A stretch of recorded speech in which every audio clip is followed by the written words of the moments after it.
Hi, millet புளியோதரை பண்ணலாமா? ஒரு குக்கரில் எண்ணெய் சேர்த்துக்கலாம், 1 ஸ்பூன் கடுகு சேர்த்துக்கலாங்க, 1 ஸ்பூன் கடலப்பருப்பு, 1 ஸ்பூன் உளுத்தம்பருப்பு, 1 கொத்து கருவேப்பிலை எல்லாம் நல்லா பொரிஞ்சதுக்கப்புறம் 2 வரமிளகாய் வந்து கிள்ளி சேர்த்துக்கலாங்க.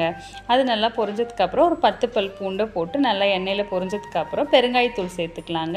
மஞ்சத்தூள் ஒரு 1/4 ஸ்பூன் சேர்த்துக்கலாம். நான் வந்து குதிரைவாலி அரிசி ஒரு 1/2 மணி நேரம் 1 டம்ளர் ஊற வச்சுருந்தேன். இப்போ வாஷ் பண்ணிவிட்டு உள்ளே சேர்த்துக்கலாங்க.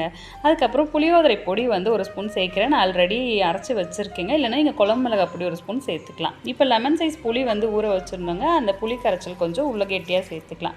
1க்கு 2 தண்ணி வச்சாலே போதும். தேவையான அளவு உப்பு சேர்த்துக்கலாங்க. எல்லாத்தையும் நல்லா மிக்ஸ் பண்ணிவிட்டு குக்கர் மூடி போட்டு ஒரு 3 விசில் விட்டால் போதுங்க. இங்கே பாருங்கள் எப்படி கம கமன்னு மில்லட் புளியோதரை ரெடிங்க.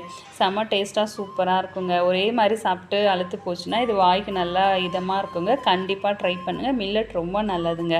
தேங்க்ஸ் ஃபார் வாட்சிங். பாய்.